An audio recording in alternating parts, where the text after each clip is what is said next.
хүзээ зүгэлээ шөнийн сар манд агуулсан дочтой шүглээ амшиг манас намайг чигнээс автаа зүгэлээ одоо яадаг бэлээ читэд шинжингэлээ дэлхийдээсээ ачаарал би хайраад Улаанбаатар дээгүүр байгаа очоос хайраа буцаагаад би алхас хайгаад өглөөс ирээд өөрийгөө алгад мэдэрч аваад 23 жилийн дараа би бичгэнийг хараа жилүүд өнгөрсөн ч бид жинлэмсэн жинхэнэ нөхөрлөлийг энэ дуу хэмсэн бидээс хангын зүрх тааралцж нэг мэдсэн очгоч нашаар игцэн шоу хаяагүй За энэ дууны чинь анхны хөгжмийн баярхан үйжсэн.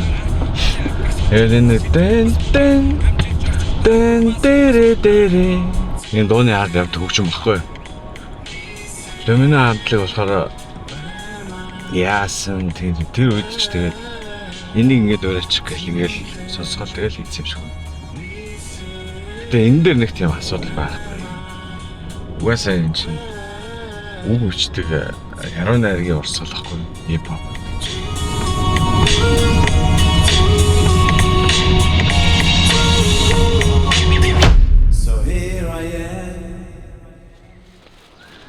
Дош маш гэж ярихтаар таруу гүштэй гэж бодоод нэг тэгж ярьдгүй.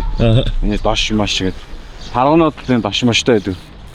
Ерөнхийдөө бодоод ажилчны оройны хүүхдэлтэй би. Тухайн үед нийгмийн ангийн ялгаа аягүй хүчтэй байсан. 80-аад оны үед.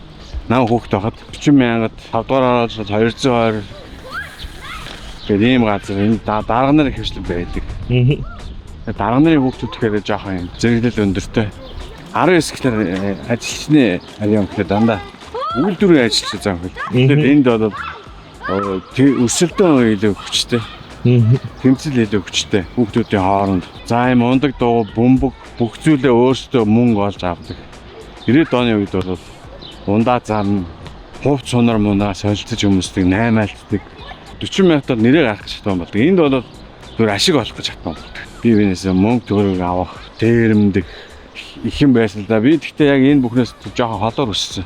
Дээрээ нэг ахтай хүн чинь бас нэг юм хамгаалтанд байдаг юм байл чинь.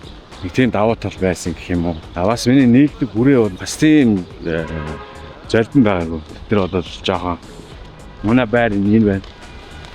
Хүмүүсийн жоохон өөр төвчний хүрээлэлтэй нийлдэг байлаа. Би ч багасаа их энэ хавийнхаа золдон нохоо зан аашин мэднэ. Одоо өөрөө нохоод хийж байдаг. Тэгээ ямар нохоо хуцдаг гэдгийг сайн мэднэ. Айсан нохоо хуцдаг. Тэгээ над руу одоо маш олон хипхоп нохтууд хуцж авсан нэг гэсэн. Тэд нар бол дандаа айдастай байсан. Сүүлд нь ойлгосон л да. Ирээ. Сайн уу юу вэ? Бачгүй. Энэ зураг авах тавьчаад фахамгахан цаваа байв дий. За миний чихэн нэр маань Бацангэл. Бавуугийн Бацангэл гэдэг хүн байна. Улаанбаатар хотод төрсөн. Ресторанд төрж өссөн. 52 дугаар сард өссөн. За тэгээд айлын 8 дахь хүүхэд. Одоо өөрөө би 4 хүүхэд эдэртэйгээ зургуулаа. Амбул нохотоод олуулаа амьдэрдэг. Товч танилцуулгууд юм байна. Хүүхэд насны хамгийн том дурсамжууд энэ дунд гол байдаг л да. Бид нар гадаа гараад гоо үйдсэн тоглоом моглоом байд. Ховор тэгэл ийшээ дунд гол руу голын хэрэг дээр те өвөлдөө гол хөдгөр танки гаргуулгана. Энэ доош урууц дадан дээр дадан нь ийш тоглоом байсан. Дунд голын жарахаа гэдэг хэлтэж эндээс гаралтай. Бид нар энэ их цаг юм өгдөгсөн. Хуучны дурсамж сайхан гэдэг. Гэтэ яг үнэндээ хуучны юм яг үнэндээ сайхан байгаагүй. Мяа байсан. Амар өсдөг байсан, үлэн байсан. Яг энэ үйлчлэгийн төвөнд дэлгүүр лангуун дээр давс байдаг байсан. Картын бараа талхаа очиж авдаг байсан. Бүхэл зүйл аягүй хүнд хэцүү байсан шүү дээ. Тийм гоё юм байгаагүй. Мөрөж хүн дархиндаа дандаа гоё юм хадгалсан болохоор хуучны юм бүхэлдээ гоё юм санагддаг боловч хадгалагдаагүй нөгөө нэг муу муухай юм зөндөө байгаа шүү дээ. Тэгээ 2000 онд явчаад 2003 онд амралтаараа ирсэн чинь төвчөрдөг болсон байсан. Тэгээ төвчрлийг хараа гайхсан. Төвчрл гэдэг юм яа тань байх. Тэр үед ирээл өөх ингээд гацдаг болсон юм. Ямар сайн юм бэ? Яа тэгвэл бид нар хаа дуртай газар таксинд гараа өргөөл минутын дотор суун тэгээд 5 минут очдог гэсэн. Хаашаач утсан. Хүүний газар хүрлцэн ирээд хөлийг олон тоогдож хүсэл зорилгоо биелүүлэх боломж байгааг ойлгож эрхчлөө мэдэгдэж ирээдүйн нүдэнд гэрэлтэж Одоо миний дээдлийн ах Дилоп болдоо. Бол гэдэг л дээ. Миний карьер тэр хүнтэй салшгүй. Ах маань намайг 9-10 дугаар ангид байхад одоо хөгжмийн дэлгүүрт бодлогчаар ажилладаг байл. Тэгээд би цуг ажилладаг, ээлжилдэг. Нэг тийм орлоготой 10 жилийн хүүхэд байлаа л да. За яг энэ үедээ давхцаад хипхоп урлагт онцгой татагдчих гэсэн юм. Манай ах болохоор тухайн үед англи хэлний хамаагүй өндөр түвшинд хипхоп дууны үгийг сонсоод ойлгодог. Rhyme, flow гэж юу гэдгийг нэг бод мэдсэн байсан. Тэгээ энэ үед үйлчлүүлэгч гэх юм уу? Джейсон гээд Их Британиас юм иргэн өнгөт ярьсан. Ирж үйлчлүүлдэг байсан. Тэр хүн дандаа нэг шин хипхоп хөгжим хайж ирдэг байсан. Гэтэл нэг удаа Hi-Fi Records Wu-Tang Clan-ы CD ирсэн худалдаад чи Wu-Tang Clan-ы CD байгаа мó маш их гайхажсэн. Надад энд байдгийг өөрийнхөө CD-ийн зөвлөл гаргаж ирээд үзүүлж илээ л да. Тэгэнгүүт Wu-Tang Clan гэж ямар хамтлаг болох тухай энэ үед сонирхож эхэлж ирсэн. Тэгээд Монголд бол дандаа Оросын copy CD, яг оригинал CD бол биш. Хувилсан CD, пират CD гэж ярьдаг. Джейсонгийн хорог оригинал CD гэдэг. Тэгээд Джейсонтэй манай ах англиар ярилцаад хипхопын тухай ярилцаад ингээд танилцаад гэрт нь очиод Ice гэж залуу байсан. Dog гэж залуу байсан. Би монгол нэрийг сайн мэдэхгүй. Тэгээд Jason бид нар Lumina хамтлагийг байгуулсан байсан. Schizo бол бас Hi-Fi Records-ийн үйлчлүүлэгч байсан. Тэр шуумаар танилцсан. Тэгээд Jason-гинд очихдоо бид нар Schizo-г дагуулж очсон учраас бид нар танилцуулж ирсэн. Тэр үед өвөл гэдэг дуу бичсэн байсан. Schizo-г хоос. Тэгээд тэр ажлын бус цагаараа байгуулсан хамтлаг тэндээ ингээд гадаад хүн флоуын зохиогоод монгол хүн үгийг биччихсэн дуу байхгүй юу? Өвөл гэдэг дууч. Тэгэхээр ингээд логикийн хувь тэр чинь авцалтаагүй хөвтэй байдаг чинь тэрэндээ байдаг. Гадаа нус салтраад цас мөс бас шэсгэл яваад иддэг шүү дээ. Тэр бол тийм оновчтой хамтын ажиллага байгаагүй. Ингэж бол ажиллахгүй юм байна гэд өвөл дуун дээр ажиллаж хахад манай ах битээр мэдрээд энэ хамт олныг crew гэх юм хайсан. Тэр ингээд болж штэ. Тэгэхэд одоо тэр хэд үлдсэн байхгүй. За ингээд үлдээд хэсэг хугацааны дараа Джейси буцсан. Тэгээ Ice Dog хоёр нь амьдралаа бодоод ингээд Schizo ганцаараа үлдээд ийм л төвхтэй.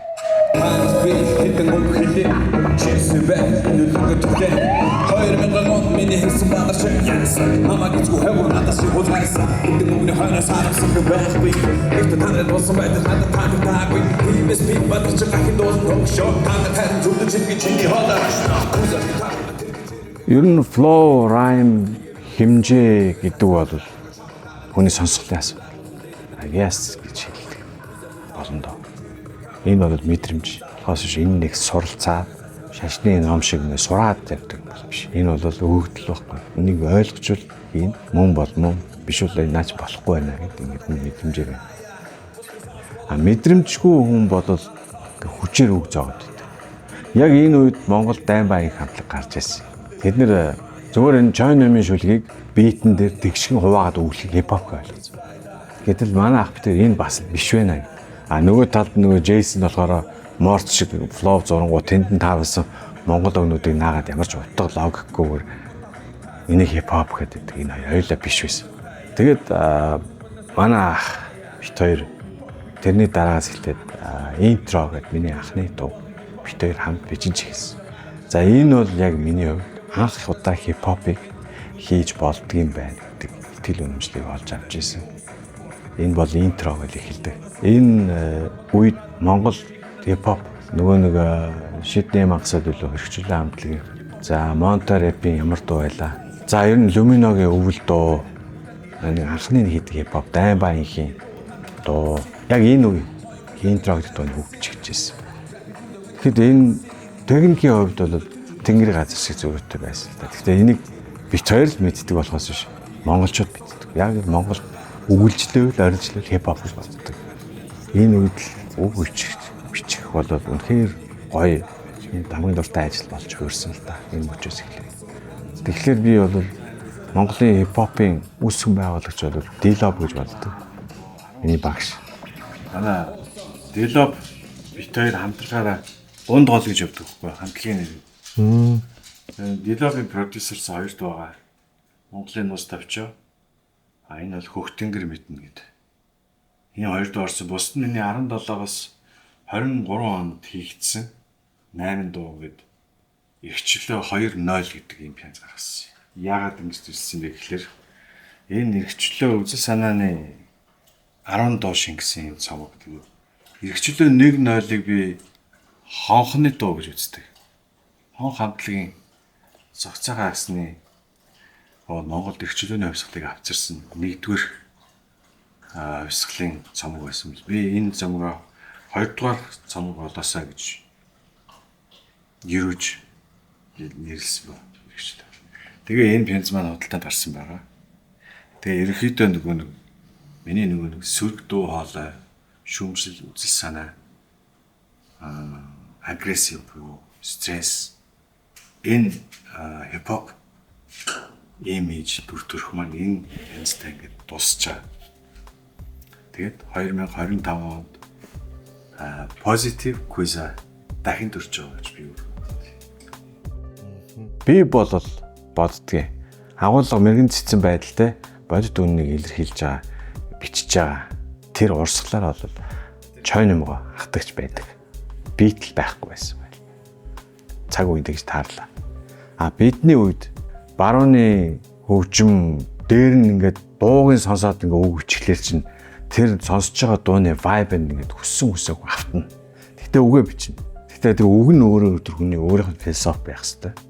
Бид нэр дуунда хоолойтой дуунда шууд өгүүлж болохгүй учраас одоо Аран заах дээр ч юм уу Баяр хүү дээр ч юм уу те New Star-ын гантөр ах дээр ч тэр хойд Yamaha Music Records байгаа мөнгө аваад тийм мөнгө байхгүй нууд эсвэл ийм оригинал инструментал ховор эрдмийн бараа шиг. Тэгээ олдвол тэр шууд тэн дээр өгүүлдэг гэсэн. Энэ чи өөрөө яруу найргийн урсгал гэж хөгжсөн болохоос биш. Энэ одоогийн яриад байгаа хулгайч биш гэдэг асуудал өсө огт байгаа. Хөгжмийн хувьд бол тийм зүйл байсан. Америкийн энэ урсгалыг ингэж хөгжүүлсэн харууд хүртэл өөрсдөө сампл дээр өгүүлж үүссэн урсгал. Монголд бас яг тэр жармаараа үүссэн. Гэхдээ жоохон хоцорч тийм ингэж явсан. Монголын хувьд би Монголын хипхоп урсгалыг судлаачийн байр сууриас хандаж бичлээд ахт хүлэн зөвшөөрөгч хүн үгүй мэдэхгүй байна. Гэхдээ би өөрийнхөө саналыг бол хинээс ч хичгүйгээр хэлж чадна. Монголын хипхоп хар сарны хамтлаг, хартас хамтлагаас эхлээд бүжгийн гэдэг концептээр хөгжсөн. Бүтэн сүнэн мөн тэ. За тэгэл Ice Top тэр бүжгийн хамтлаг байж байгаа дуулаад ерөнхийдөө бүжиглүүлэх гэдэг тэ. Lumino-гийн коммерчл бүжгийн. За би 2005 онд анхны Tower Mid цомгоо гаргаснараа бүр тэрнээс урдж явах юм бол нөгөө миний ахтайгаа хамтарч ажилласан интро дуугаас эхлэх бол энэ бол агуулгын урлаг юм а гэдгийг гаргаж ирсэн гэж би боддгийн. Агуулга талаас Монгол хамгийн шилдэг дуу бол манай Дилоби гаргасан Болдоо байна гэдэг дуу байгаа. YouTube дээр байж. Тэр дуу нэг номерт явдаг. Миний листний. Агуулга бол хамгийн чухал гэдэг энэ чиглэлээ би өөрийнхөө биеэр, өөрийнхөө цамгуудаар, дуунуудаар нийгэмд хүргэсэн гэж би боддог. Тэнгүүд яг энэ үеэс эхлээд агуулга руу чиглэсэн хипхоп урсгал үүсэж эхэлсэн.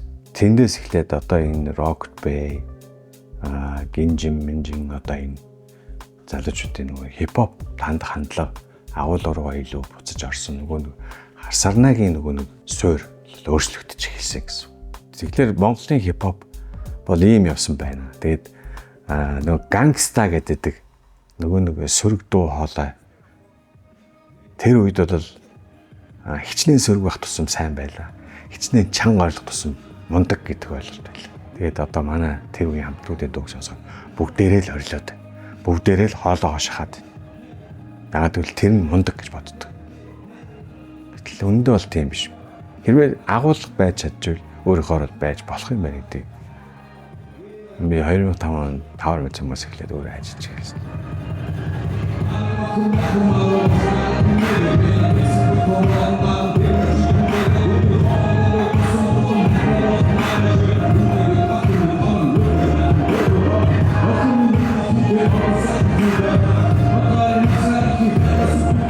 За 2003-4 оны үед Лондонд манай эхнэр жирэмсэн болоод бид хоёр анхныхаа хүүхдийг хүлээж авахдаа чи бүхнээс илүү дууныхаа үгийг бичсэн.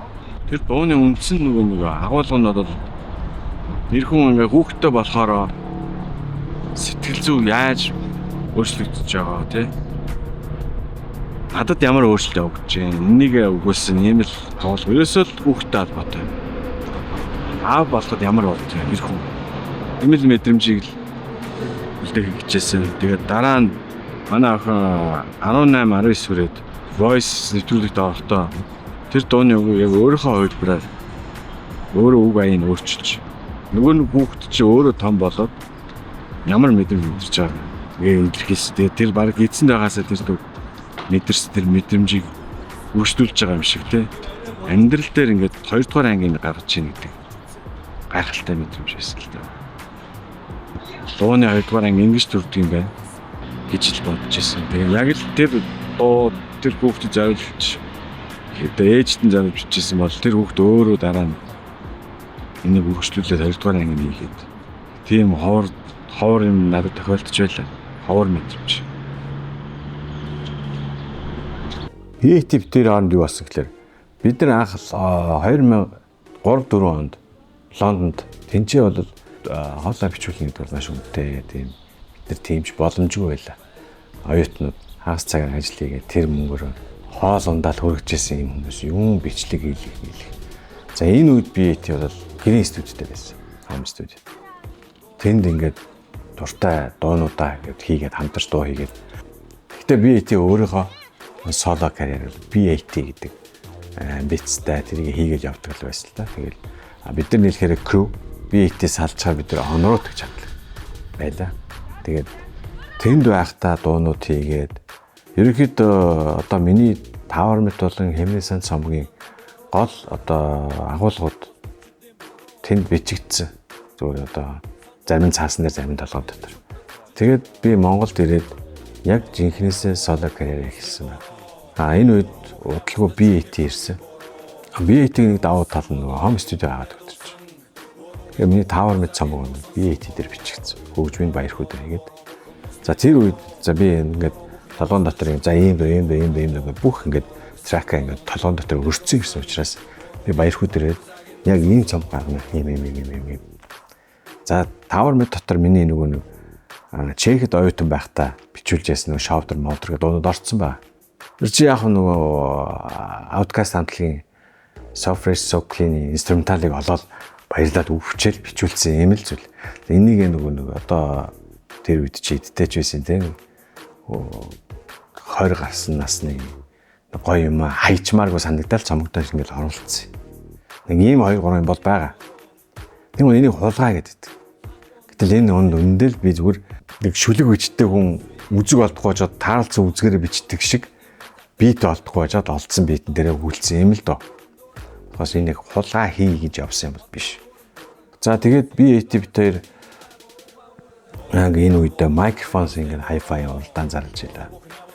FM-ээр ингээд үүчтэй хүүхдүүд ингээд FM-ээр оролцоод тэрүүн байна би AT альбомыг бичиж өгнө. Home studio-д явчихсан. Тэнд би цуг хөтлөөд туслаад явж байсан.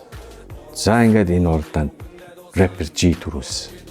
Тэгэд BAT rapper G-ийн цомгийг бичиж өгнө гэх хүртлээр 2-3 жил хажууд ажилласан байдаг. За энэ үед бид хоёр chart 10 гэдэг нэвтрүүлэг хийхээр яриад санаа нь BAT-ийн санаа. Гэхдээ тэр бол Лондонгийн нэвтрүүлгийн Монгол форматыг хийх гэжсэн л да англи. Хэрэгжүүлэгчдээр би одоо хамтарч ажиллах клубууд энэ одоо тэр Medusa гэдэг клубтай яриад тохироод ингээд бид хоёр талаасаа бүх ажлаа бүтээгээд эхлэж байтал BAT манай энийг ганцаараа хийхээр өөрөө ингээд бас цаагаараа явсан юм байна. Энийг би мэдээд ерөнхийдөө BAT-гээс зараа барьж эхэлсэн. Тэгээ BAT тэрнээс цаашаа G-тэй ажиллаа өргөжлүүлээд явсан. Тэгээ миний шинэ цомогч гарсан. Тэр үед намайг сайн танихгүй G миний нэг номерыг үзэн ядагч болж хөгжсөн байсан. Яагаад мэдгүй хаанаас үсэлтэй би мэдгүй. Энэ яг G-ийн G танихгүй үнэ тэгж үзэн ядахгүй байх гэж би бодож байна. Тэгэхээр таньдаг хүн байсан байгаа. Хамт байсан хүнтэй л би боддог. За эндээс эхлээд Хүйсайг үзэн ядах соёлын үр таригдсан. Энээс ихтэй жигийн бүх таньдаг иргэн тойрон бүгд намайг үзэн ядаж эхэлсэн. За дараа нь би Хэмрийн сан цомог дээрээ буруу дууга хамтран дуулах MC шал оруулна гэд хөтлөгч өөдөөтэй хөгжмийн нэвтрүүлгээр оролдоон зарласан. За энд opposite хамтлаг төрүүлсэн. Opposite хамтлагийг би продакшн дээр аваачаад буруу дууга бичүүлээд оролдоон төрүүл ингээд анхны уран бүтээл гарсан. За би продакшн бас миний хараар opposite гэрээ хийгээд нэрийн шоу болгоод тэд нар ингээд рекорд лейбл бизнес эхлүүлж байгаа. Би тэр нь бол юм бодов. Яг л би рекорд лейбл захирал биш учраас надад хамаагүй. За сайн л гэж би хүүхдүүдийг мөрөөдөлтэй холбож өглөө гэсэн чинь. Бас нэг үзэн ядагч маань opposite болов. За ингээд Куйзаг үзэн ядагчдын мод дэлгэрсэн. Одоо шинэ opposite би ингээд байх би. Би продакшнд авчираад шоугод гэрээ хэлүүлээд ингээд од болоод явсан. Би ямар ч гайтай. Дараа нь би продакшны болд тэр тэдний компани захирал нь надад амьдралын гол дүр гэдэг нэртэй дуу захиалсан. Тийм нэртэй дуу хийж өгч гэдэг. Би тэрийг бичиж өгсөн. Миний дууны үг бичдэгч миний нэг бизнес учраас.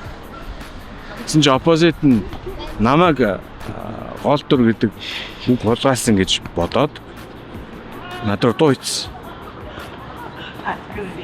Тэгээд өнөө учир надад хорсоогүй байхгүй.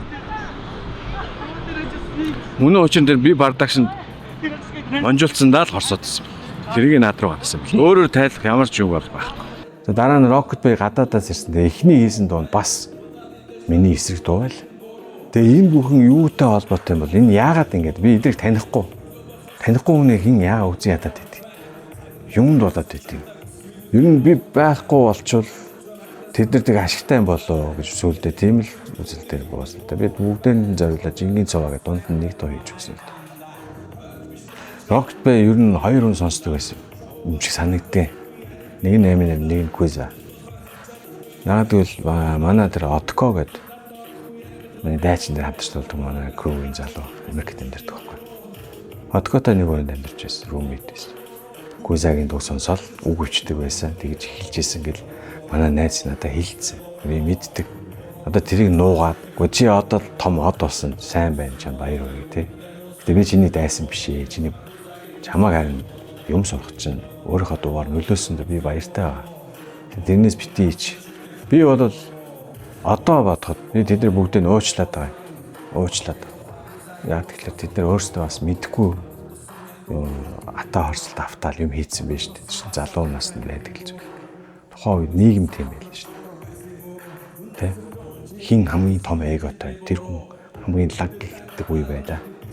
Одоо өөр хин эгогоо дарж чадсан чихэн од болдог юм гэсэн.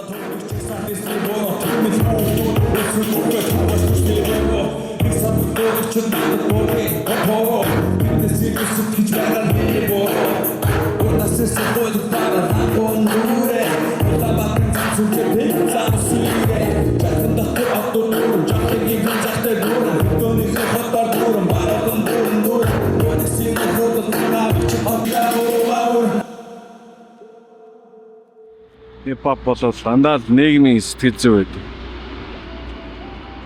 Ямар дуу хэд болж байна? Яг тийм нийгэм байна.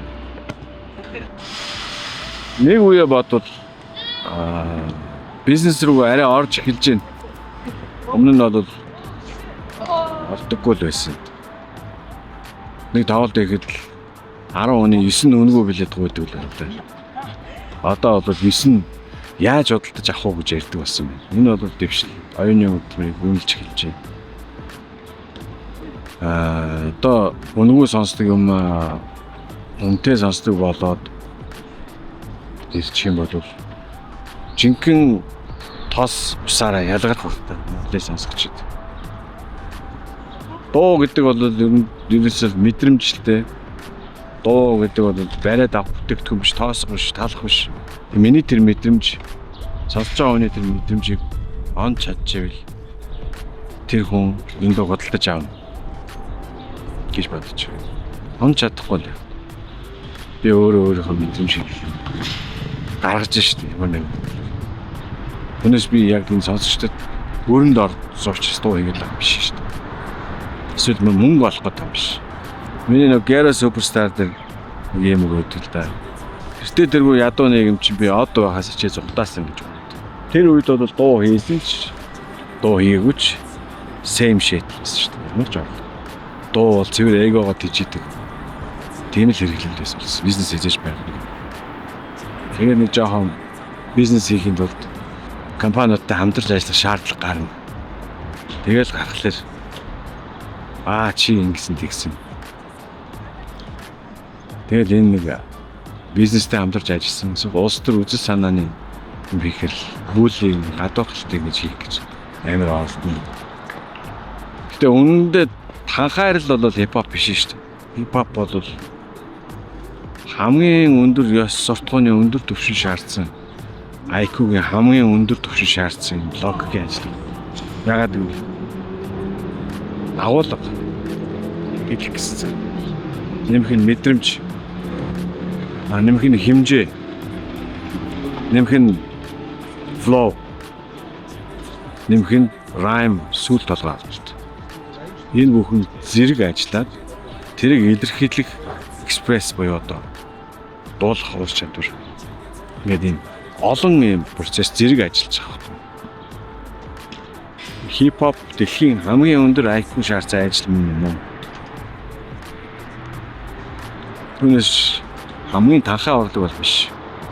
Хэрвээ танхаарчд байгаа бол тэр андуурсан хүмүүс бол байна нэг цагт. Тэд нар аль гээгдээд жинхнүүд нь үдээд явна. Цаг хугацаа шүүчдэг. Өнөөдөр би Tribe Called Quest-ийг сонсдог шиг. Hey bro, чи залхаж байгаа квиза бүтэхгүй нэ. Гэвч би бас зүгээр дормжлуулаа сэнд чадахгүй нэ. Хипхоп гэдэг ээлжээ хүлээх хулгайчдын үр юм уу? Арсан бүхнээ хараа зүгтээ хараал эцэг хүүр юм уу? Би тэгж бодохгүй байна. Гэхдээ том зургаар нь хараа. Тэдний хоньны арсын хуудаад үлэн Johnny нэглээ таны. Тайзан дээр гарах гэж олон замаар өгсөж ууруудан. Хараахан зарим нь танигдах гэж бусдыг доромжлон. Хамгийн сайн нь масуул хамгийн лагн гэдэг үлгэр би. Хайрын энэ бол авьяасаараа явдаг талбар төлбөргүй. Одны танил гиген дүр болох гэж яран дарахта. Олгоо шиг толгоогоо ажиллуу чадахгүй тэр дайрахта. Намайг хулгайч гэж чарлан өмдөн дотроо чацгатан. Насаараа барахгүй миний шин донууд байх цацагдан. Тиймээс ялгаж салгах шинэ сампл гэдгийг уухаарна. Чиний тарих хоогийг сав бишээ хийзэж улуугаалгана.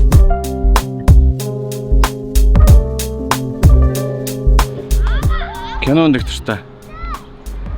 Кино текст бичих ажилладаг шүү дээ. Шторкны. Жишээлбэл 2012 онд Алчсан намын нөгөө намайг амраа гэдэг 3 цовл контент текстийг би бичиж өгчээсэн. Шүтэн замраа гэдэг Алчсан намтай ажиллаж байгаа үед. Тэр чинь 2012 онд 3 цовл байсан. Намайг амраа гэдэг дараа нь олуулаа. Дараа нь уурлаж байна гэдэг. Энэ бол дандаа үндсэндээ Johnny-ийн форматыг ашиглаж хийсэн юм бүтээлтэй. Тэгээд 2013 онд ерөнхийлөгчийн сонгуул дээр элбэг дөрж ерөнхийлөгчийг дэмжиж бас 3 цуврал хийжсэн. Ингээд 6 цуврал хийсэн. Тэгээд энээс хойш амраа битээр дахиж ажиллах байсан л доо. Энээс хойш амраа шүтэн зураад өөр намд ажиллаад явсан. Энийг өөрөө хөгжүүлээд. Ихтэй миний хөлбөрийг бодож би хийжсэн анхны удаа. Миний дуртай цуврал кино байдаг л да. Би Born Identity цувралыг үзэх дуртай. Taken цуврал, Equalizer цуврал, Shooter яг юм ганц дайчны тэмцээд happy ending ялаад дуусдаг. Ийм кинонд л дуртай. Би өөрөө бас кино зохиол бичих хүсэлтэй. Ойрын 2-3 жилдээ би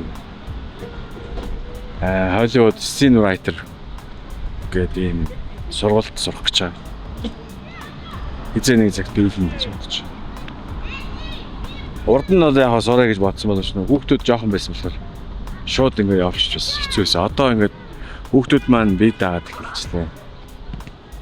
Тэгэхээр одоо үлдсэн одоо амьдралынхаа 2 дахь хагасыг өөртөө зориулъя гэж бодож байгаа. Яагаад гэвэл 24-өөс одоо бараг ирээдүйд цагаа 50 хүртлээ дандаа хүүхдүүдтэй амьдралаа зориулсан. 50-аас хүртлээ өөртөө зориулъя гэж бодож байна. Бас өөрийгөө хайрлах хэрэгтэй байлээ. Тэгжиж Өөрийнхөө үн цэнийг мэдэрч сэтгэл ханамжтай амьдраад сэтгэл ханамжтай амьдрч чадвал аз жаргалтай өхөн гэж боддог шүү дээ. Хүн юу нэ харамсахгүйгээр үхэх ёстой. Үхэж чадах ёстой. Сэтгэл ханамж аав. Эндээс авах юмаа бүгдийг аав. 15-наас харан гарахад байгалийн сайхныг биширч аав гэдэг шиг. Яг одоо цагаа аав гэж. Яг одоо цаг чинь бол чамд байгаа баялаг. Өнгөрсөж байхгүй. Ирээдүй бас байхгүй. Яг одоо бол чам бүх юм байна. Хүмүүс нэг бол өнгөрсөнтэй амьдраад байдаг. Нэг бол ирээдүйд амьдардаг. Ирээдүгөө бодож.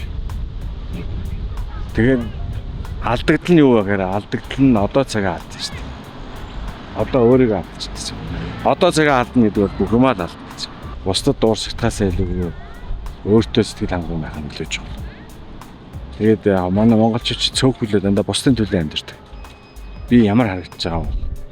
Бусд нь намайг юу гэж бодох бол би ямар машин унах вэ? Миний нэр төр хүмүүс намайг юу гэж бодох вэ гэдэг ингээд өөрийгөө гээчдэг. Тэгээ бүх тэр юм бодлоо хайд. Бусад хүнд чи ямар харагдах нь чамд байдлаач байхгүй. Чи зөвхөн өөртөө гоё байх л одоо цагаа мэдрэх мэдрэмж юм да. Би боддгийг хүмүүсийн орлого сарда 10 саяас давах юм бол сонсож байгаа дуу бүртээ мөнгө төлнө. Өнөөдөр харахын тийм биш учраас дуу үгүй сонсож байгаа. Тэгээ перформанс буюу энэ халтуур гэж ярьдаг ч тийм. Халтуурны зах зээл бол зүгээр хоолны орлого төдийл зүйл шүү дээ. Энэ бол ашиг олдог зүйл бол биш.